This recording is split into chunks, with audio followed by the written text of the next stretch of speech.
Assalamualaikum warahmatullahi wabarakatuh. Waalaikumsalam warahmatullahi wabarakatuh. Bismillahirrahmanirrahim. Alhamdulillahi rabbil alamin.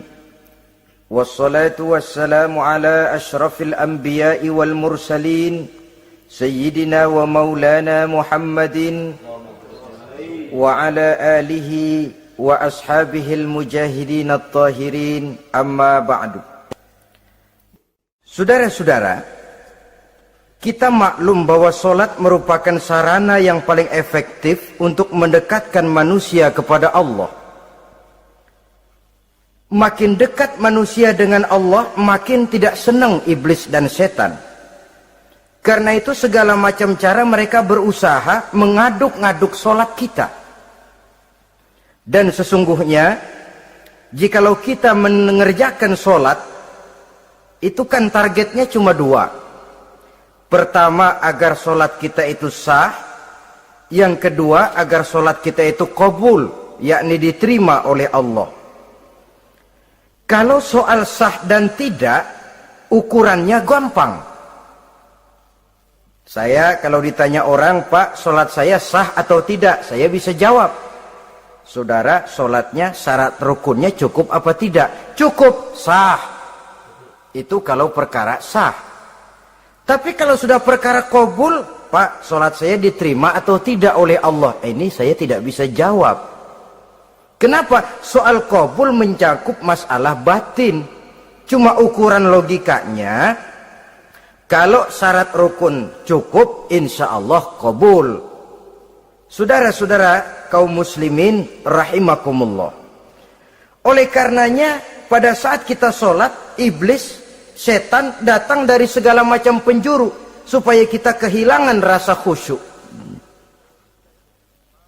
Apalagi kalau kita jadi imam, yang gerak kita, bacaan kita dilihat, didengar, disaksikan oleh orang banyak, digodanya gerakan kita, dibolak-baliknya hati kita, supaya di dalam sholat itu banyak yang kita ingat, hal-hal yang tidak ada hubungannya dengan sholat. Kadang-kadang belum sholat kita ribut nyari pulpen, nggak ketemu, begitu takbir ingat pulpen di atas lemari. Mulai goncang lagi niat kita sholat. Kadang-kadang kalau hati tidak bisa dipermainkan, iblis berbisik lagi. Gerakan kita dalam sholat tidak mencerminkan kekhusyuan. Kalau gerak juga ternyata masih bisa khusyuk, bacaan kita dibuatnya kita seperti dikejar-kejar waktu. Sholat isya misalnya, dengan cara kilat khusus, super singkat. Saya katakan tadi, apalagi kalau kita jadi imam, iblis mudah mendatangkan penyakit riya. Karena mengimami orang banyak, lalu supaya dikira alim, dibuatlah sholatnya itu mantep-mantep. Surahnya dicari yang panjang-panjang, paling pendek sabihis sama wadduha. Tapi kalau sudah sholat sendirian, cukup inna a'toinakal kautsar sama kul huwallahu ahad. Kayaknya khusyuk bukan main. Kalau imam, bahasanya dipaseh-pasehin kayak orang 16 tahun di Mekah. Usolli fardhol maghribi salasa raka'atin. Saudara-saudara kaum muslimin yang berbahagia, oleh karena solat merupakan sarana yang paling efektif untuk mendekatkan diri dengan Allah, maka orang yang khusyuk di dalam solatnya merupakan musuh utama daripada iblis. Sekarang bagaimana bisa khusyuk caranya? Kalau khusyuk 100%, rasa-rasanya sulit. Untuk sampai ke arah sana, orang memerlukan tahapan. Kepada Imam Ali karramallahu wajhah, baginda Nabi pernah memberikan satu tes. Ali, saya ya Rasul, kalau kau bisa sholat 2 rakaat saja dengan khusyuk, aku kasih hadiah sorban. Baik ya Rasul. Sembahyang Imam Ali. 2 rakaat. Selesai sholat, assalamualaikum, wassalamualaikum. Rasul bertanya, yang mana sorbannya li? Tanpa nengok, Imam Ali menjawab, yang hijau ya Rasul. Setelah menjawab yang hijau, Rasul berkata, kamu tidak khusyuk li. Kenapa? Soalnya tadi waktu sembahyang mikirin, nanti kalau ditawarin sorban pilih yang hijau aja ah. Sehingga begitu ditanya, refleks menjawab, yang mana li? Yang hijau saja ya Rasul. Oleh karena itu, menurut Al-Imam Nawawi, pada tingkatan yang paling sederhana, sudah sampai ke tingkat khusyuk, asal pada waktu takbiratul ihram ingat kepada Allah. Tapi jangan lupa, itu tangga pertama. Jangan ada fatwa begini lalu aman. Yang penting kan takbirnya ingat Tuhan, belah sononya mau kemana kek. Bukan itu. Itu pada tingkatan pertama sudah sah dipandang khusyuk solatnya orang awam, asal pada waktu takbiratul ihram dia ingat kepada Allah. Tetapi harus terus berusaha agar sepanjang solat dia ingat kepada Allah. Caranya bagaimana? Pertama, menanamkan diri bahwa pada saat kita sedang mengerjakan solat, yang lain tidak ada kecuali Allah. Yang kedua, berusaha memahami apa yang kita baca. Sehingga pada saat kita sujud, subhana rabbiyal a'la wa bihamdih, terbayang kemahasucian Allah, kemahatinggian Allah. Sehingga hati tidak mengembara, mulut berucap, hati mengikuti apa yang diucapkan. Yang kadang-kadang membuat hati kita jalan-jalan, badan di masjid, badan takbir, badan ruku, tapi hati di pasar, hati di kantor, hati di pabrik. Karena yang kita ucapkan tidak berakar di hati. Yang kita baca kita nggak tahu artinya. Sangat boleh jadi hati lalu mengembara kemana-mana. Jadi untuk menopang kekhusyuan ini, cara yang paling efektif, pertama, tidak ada yang lain pada waktu kita sholat kecuali Allah. Yang kedua, berusaha memahami apa yang kita baca. Dikala kita sujud dikala kita duduk di antara dua sujud, Rabbighfirli, ya Allah ampuni dosa saya, warhamni, kasihani saya, dan selanjutnya. Mulut membaca, hati mengikuti. Dengan mengikuti, hati tidak terlalu mengembara, ada tempat dia kembali. Saudara-saudara kaum muslimin rahimakumullah. Itu yang kelima.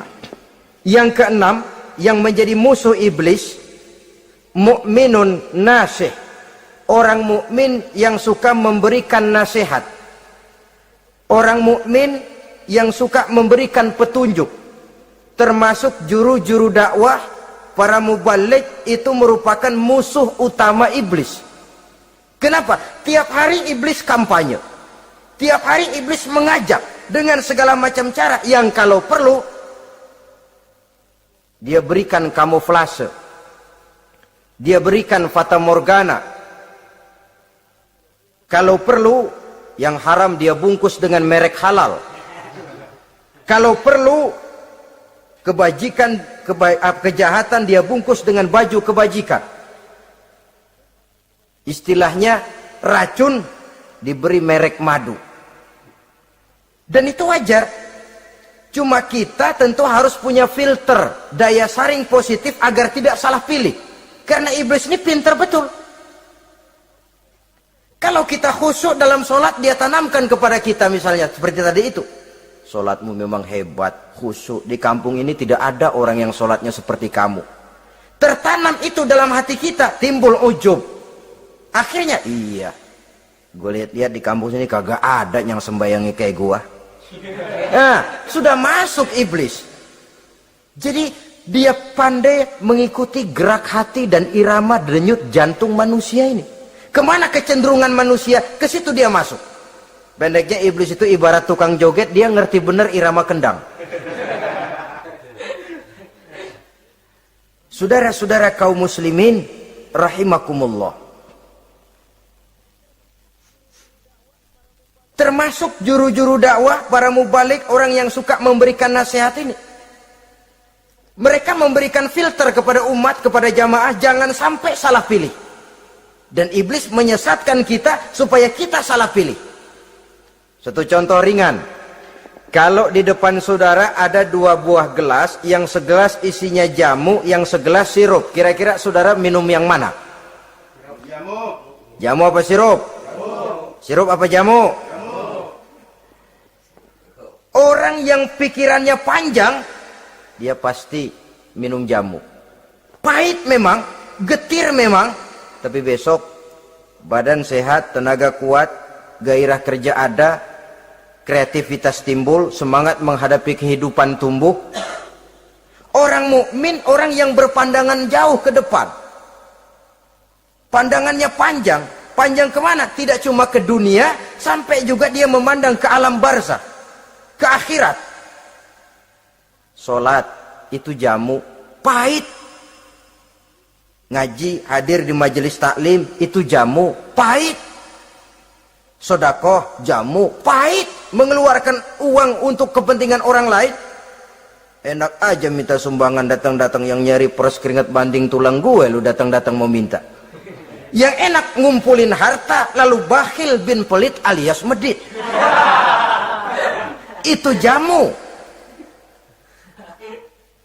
Saudara hadirin yang saya muliakan, sedekah jamu, pahit. Puasa jamu, pahit. Jihad jamu, pahit.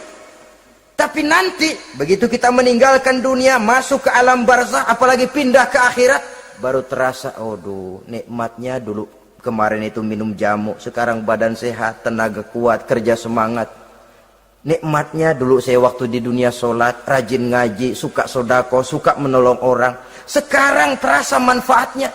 Begitu saya berada di alam barzakh, apalagi sudah dibangkitkan di padang mahsyar di akhirat nanti, terasa seluruh kebajikan yang saya kerjakan. Nah, orang yang berpikir jangka pendek, cuma ngelihat yang ada di depan hidungnya saja. Ngapain minum jamu getir? Sirup nih, manis.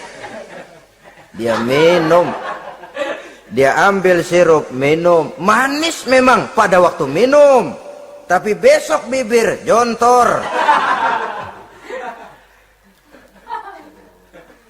Meninggalkan perintah Allah, sirup itu manis. Tidak sholat, manis. Tidak bayar zakat, sirup, manis. Tidak mau puasa, sirup, manis. Manis sekarang. Tapi nanti besok begitu masuk ke alam barzakh, begitu dibangkitkan di padang mahsyar di akhirat nanti, merintih kita menahan penyesalan yang sudah tidak ada artinya lagi. Sampai-sampai penduduk mahsyar itu ada yang berkata, diceritakan dalam Quran, ya laitani kuntu turaba. Wahai celaka, kenapa kita nggak jadi tanah saja? Menyesali kejadiannya. Andai kata mereka bisa kembali ke hidup di dunia lagi, mereka akan minta kejadian yang kedua untuk berbuat baik. Tapi tentu sudah penyesalan yang tidak ada gunanya lagi. Maka saudara-saudara, emang cuman jalan duluan kecebur di sumur yang nyesel duluan. Ada orang jalan, yang paling depan kecebur di sumur, itu tuh, gue nyesel duluan katanya. Nyesel duluan. Yang lain mesti nyeselnya belakangan. Saudara hadirin yang saya muliakan, nah, orang yang suka memberikan nasihat kepada orang lain dimusuhi iblis. Kenapa? Tentu nasihat yang membawa kebaikan. Iblis nggak senang betul itu. Kita nasihatin teman, udah berhenti dah, jangan pada mabuk lagi. Iblis gergetan bener. Ini orang dilarang lagi. Kita nasihati teman, udah jangan masang-masang lagi dah, nggak bakalan kena, dikebohongin. Nggak ada orang jadi kaya masang judi, bangkrut malah loh. Ini kan termasuk tipu daya iblis, judi dinamain sumbangan. Itu sama saja itu, madu, racun mereknya madu. Judi dinamain sumbangan. Kalau Kang Beca pada nyumbang. Kayak orang kaya lagunya.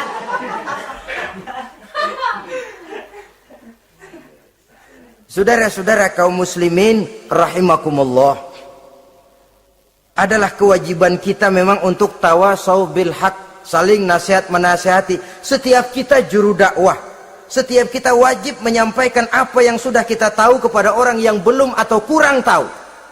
Saudara yang bisa bismillah wajib mendakwahkan bismillah itu kepada orang yang belum tahu bismillah. Saudara bisa Fatihah harus menyampaikan itu kepada orang yang belum bisa Fatihah. persetan dengan orang lain. Apalagi yang cuma kerjanya ngeritik saja, lu baru bisa Fatihah doang udah ngajar. Biar aja yang diajarin gak bisa Fatihah kok. Apa masalahnya pemerataan di bidang keilmuan?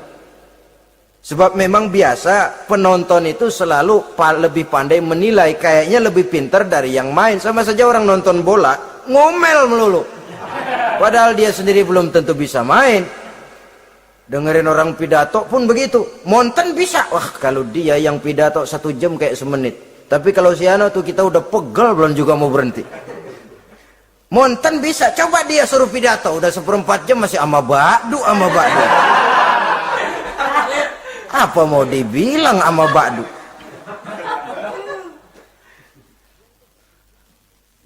Yang ketujuh, yang menjadi musuhnya iblis, taibun sabitun ala taubatihi, orang yang bertaubat dan tetap di atas taubatnya. Secara jujur, tidak ada manusia yang tidak punya salah. Dan orang yang baik memang bukan orang yang tidak punya salah. Karena tidak ada orang yang tidak punya salah. Orang yang baik adalah orang yang apabila melakukan kesalahan dia segera sadar, dijadikannya itu sebagai pelajaran untuk tidak diulanginya lagi pada masa yang akan datang. Biasanya kita menghakimi orang pintar, kita nggak merasa bahwa kita juga punya kesalahan. Kalau kita ngelihat maling ayam kita teriak, padahal kita nyolong kambing. Lebih besar dari si maling ayam, merasa diri lebih benar dari yang lain, padahal kita lebih kotor dan lebih jelek. Hilang sifat introspeksinya. Yang kita musuhi, yang kita caci maki, tahu-tahu kita sendiri yang melakukannya. Saudara-saudara kaum muslimin, orang yang bertaubat dan tetap dalam taubatnya stabil, itu musuh iblis. Apa ada orang yang taubatnya nggak tetap? Ada, yang istilah kita taubat sambal namanya. Kalau dia makan sambal kepedesan, taubat makan sambal.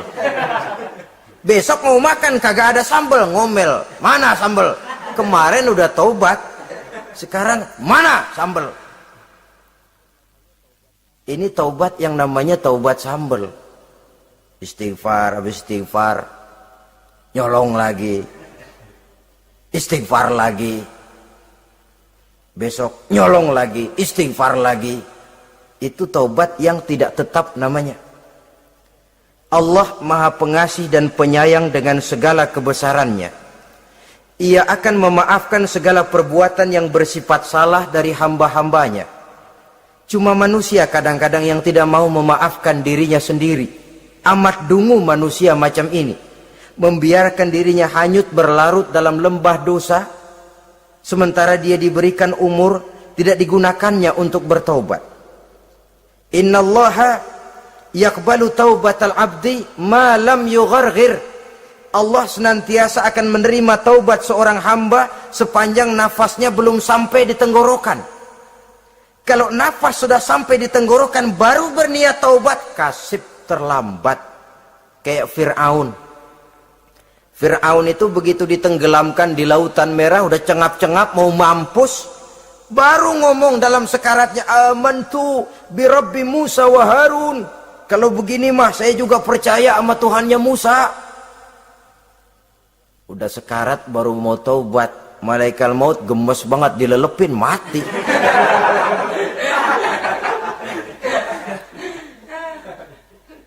Nah, kepada adik-adik remaja, biasanya kalau sudah bicara taubat, pikiran kita, taubat mau urusan 70 tahun ke atas. Kita masih lama ini. Sebenarnya tidak. Masalah taubat adalah masalah salah dan dosa. Masalah salah dan dosa adalah masalah manusia. Sejak dia akil balik sampai ajal datang berenggut nyawa. Hidup ini tidak selalu berjalan mulus. Hidup ini tidak selalu berjalan di atas kertas putih. Kadang kita tersilap, kadang kita tersalah. Kadang situasi dan kondisi menyebabkan kita berbuat lain dari yang seharusnya. Itu kehidupan. Silih berganti. Oleh karenanya pesan Nabi, wa atbi'i sayyi'atal hasanah, perbuatan salah ikuti dengan kebajikan, dosa iringi dengan taubat. Jangan nunggu, saya untuk taubat takut nanti bikin lagi. Nah, ini namanya punya harapan mau bikin lagi. Nanti aja dah kalau tua-tuaan. Saudara, kalau dosa itu ditumpuk, itu sama saja kotoran yang menodai hati. Kalau kotoran gak rajin kita bersihin, dia akan berkarat. Dan kalau sudah berkarat, sudah sulit untuk dibersihkan. Itu makna ungkapan Imamul Ghazali, hati manusia sebening kaca. Lapisan dosa yang dia kerjakan adalah debu yang menutupi jernihnya kaca. Orang yang bersih dari dosa, dekat dengan Allah, hatinya jernih seperti kaca. Dari hati yang jernih, radarnya kontak kepada Allah. Sinyalnya nyambung channelnya itu. Getarannya hebat. Wajar kalau lalu dia bisa tahu apa yang besok akan terjadi. Diberitahu oleh Allah. Yang namanya ilmu laduni itu. Ilmu yang ditransfer langsung oleh Allah. Karena kebersihan hatinya. Mana ada orang gak belajar bisa pinter. Iya, kalau hatinya butek emang gak ada. Tapi kalau Allah mau berberangkat dari hati yang bersih, yang kontaknya nyambung kepada Allah, hati itu seperti kaca, kata Imam Ghazali. Dosa yang kita lakukan adalah debu. Kalau debu sedikit datang kita lap, datang lagi kita bersihin, datang lagi kita bersihin, insya Allah nggak sampai jadi noda di atas kaca itu. Tapi kalau nunggu debu itu sampai bertumpuk, besok aja ngelapnya dah, besok aja ngebersihinnya, bertumpuk dia, sulit membersihkannya. Walaupun kena, nodanya tentu tertinggal di atas kaca itu. Karena itu dalam kehidupan remaja misalnya, pemuda misalnya, kita tidak bisa menolak mode, tidak bisa menolak musim. Modenya disco, modenya breakdance, modenya joget, modenya jaipongan. Mode pada waktunya habis, ya habis. Tapi bagaimanapun dia akan punya dampak, memberikan bekas dalam membentuk kepribadian. Dan ini efek yang tidak kita inginkan. Efeknya, bukan modenya itu.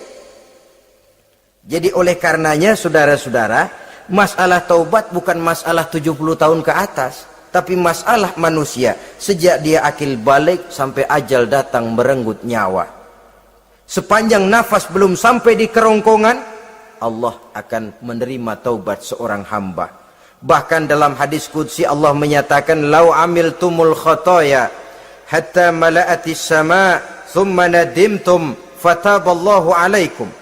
Kalaupun kamu berbuat dosa sampai penuh langit dengan dosamu, kemudian kamu bertaubat dan menyesal, Allah pasti akan menerima taubatmu. Jadi orang yang taubat dengan sebenarnya dan tetap dalam taubatnya, itu musuh iblis. Tapi orang yang taubatnya angin-anginan, iblis demen banget. Hari sembahyang, besok mabok, besoknya lagi nyolong, besoknya lagi zina, besok taubat lagi. Kata iblis, surak, iya lu gocet dah Tuhan.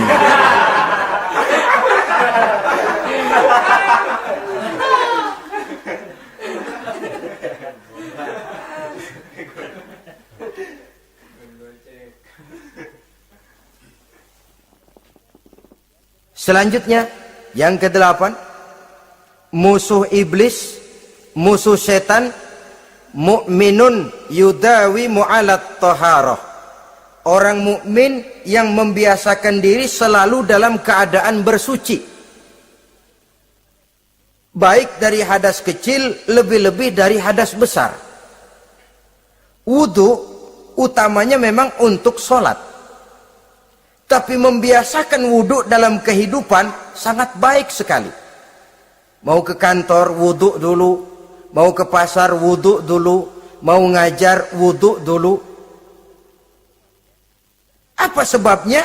Karena dalam keadaan suci, orang ada sikap memelihara kesuciannya. Kalau kita naik PPD pagi-pagi gelantungan, kalau punya wudhu, hati-hati kesenggol perempuan juga sayang sama wudhu. Tapi kalau nggak punya wudhu, jangan kesenggol, kita nyeruduk. Ada semacam sikap apik di dalam kehidupan ini. Karena itu biasakan wudhu. Untuk menjaga kebersihan diri, kebersihan zahir, kebersihan batin, belum lagi kemanfaatan di akhirat. Sebab kata Nabi, inna ummati ya'tuna yaumal qiyamah ghurran muhajjalin min asaril wudu. Umatku di akhirat nanti akan datang menghadap Allah dengan muka berseri-seri, bersinar-sinar dari sebab sering wudu. Sehingga tidak usah mengaku pun Rasul akan memanggil karena muka yang sering tersentuh air wudu ini.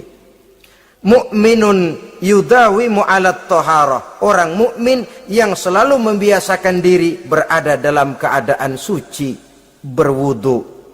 Kita lihat ajaran wudu ya. Dari sejak bacaan-bacaannya saja itu sudah membawa manfaat. Lalu dari segi bahwa kita manusia sering tersilap melakukan dosa-dosa kecil. Dosa-dosa kecil itu oleh air wudhu dia rontok. Tangan kita suka colak-colek pada saat membasuh dua tangan. Allahumma inni as'alukal yumna wal barakah wa a'udzubika minasyu'mi wal halakah. Dosa yang ada di tangan itu rontok. Mata kita suka pelotot-pelotot, nggak karu-karuan pada saat membasuh muka. Nawaitu raf'al hadasil asghar. Dosa yang ada di mata rontok. Dari segi pembersihan batin. Belum lagi dari segi pembersihan zahir. Sehari semalam kalau 5 kali saja kita terkena air wudhu, itu sudah menjaga kesehatan dan kebersihan. Saudara-saudara kaum muslimin rahimakumullah. Yang kesembilan, orang yang menjadi musuh iblis yaitu mutawarra'un anil haram. Orang yang memelihara diri dari yang diharamkan oleh Allah. Terpelihara dirinya, terpelihara yang dimakannya, yang diminumnya dari jenis-jenis yang haram, baik sedikit maupun banyak. Jangan cuma teriak haram waktu sedikit, tapi giliran banyak halal. Sama saja orang dikasih tahu, itu ada cerita anak-anak, Pak Haji punya anak main judi, dikasih tahu, Pak, anak bapak main judi, astagfirullah katanya. Tapi menang Pak, alhamdulillah.